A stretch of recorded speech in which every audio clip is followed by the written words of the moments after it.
প্রথমেই বলতে হয় ইসকন কিন্তু হিন্দুদের কোনো সংগঠন নয়। হিন্দু বেশধারী ইহুদিদের একটি সংগঠন।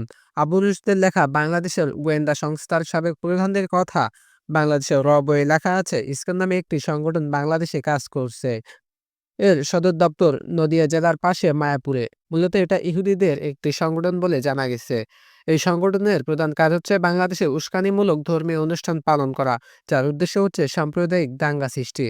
আপনাদের জেনে রাখা দরকার, ইসলামের সৃষ্টি কিন্তু ভারতে নয়, আমেরিকার নিউ ইয়র্কে।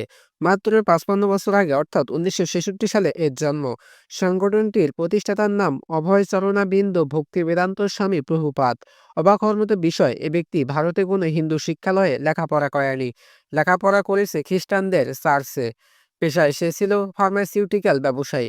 কিন্তু হঠাৎ করে তার মাথায় কেন হিন্দু ধর্মের নতুন সংস্করণের ভূত চাপলো, কিংবা কোন শিক্ষা বলে চাপলো, তা সত্যিই চিন্তার বিষয়।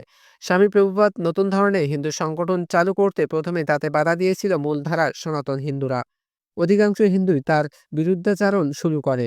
কিন্তু সেই সময় স্বামী প্রভুপাদের পাশে এসে দাঁড়ায় যে স্টিলসন জুডা, হার্বে কক্স, ল্যারিসিন ও টমাস হপকিন্স এর মতো চিহ্নিত ইহুদি খ্রিস্টান এজেন্টরা। ইসকন একটি উপসাম্প্রদায়িক সংগঠন। এই সংগঠনটির বেসিক কনসেপ্ট মধ্যযুগের চৈতন্যর থেকে আগত। চৈতন্যর অন্যতম থিওরি হচ্ছে নির্জবন করো আজই সকল ভুবন, যার অর্থ সারা পৃথিবীকে জবন মানে মুসলমান মুক্ত করো। উল্লেখ্য, এই সংগঠনটি হিন্দুদের অধিকাংশ বেসিক কনসেপ্ট স্বীকার করে না।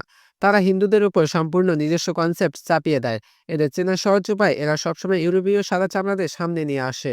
সংগঠনটি মূলত এনজিও টাইপ। এরা নিম্নবর্ণের হিন্দুদের দলে ভিড়িয়ে দল ভারী করে। এ কারণে তাদের আস্তানাগুলো হয় নিম্নবর্ণের হিন্দুদের আস্তানার পাশে। যেমন ঢাকা শহরের স্বামীবাগ মন্দিরের পাশে ইসকন মন্দির হওয়ার কারণ স্বামীবাগে রয়েছে বিশাল মেথরপট্টি। এই মেথরপট্টি নিচু বর্ণের হিন্দুদের নিয়ে তারা দল ভারী করে। সিলেটেও ইসকনদের প্রভাব বেশি, কারণ চর শ্রমিকদের একটি বিরাট অংশ নিচু বর্ণের হিন্দু। এদেরকে দলে নিয়ে সহজে সহজে তারা কাজ করে যাচ্ছে।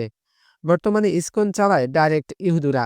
ইসকনের মূল নীতি নির্ধারকের প্রায় অর্ধেক হচ্ছে ইহুদি। বাংলাদেশে ইসকন কি চায় ও কি করে? স্বাভাবিকভাবে ইসকনের কর্মকাণ্ড শুধু নাচ মনে হলেও আদৌ তা নয়। ইসকনের কয়েকটি কাজ। নাম্বার 1, বাংলাদেশের সনাতন মন্দিরগুলো দখল করা এবং সনাতনদের মেরে পিটিয়ে তাড়িয়ে দেওয়া। যেমন স্বামীবাগের মন্দিরটি আগে সনাতনদের ছিল, পরে ইসকনরা কেড়ে নেয়। এছাড়া পঞ্চগড়ের সনাতনদের পিটিয়ে এলাকা ছাড়া করে ইসকনরা।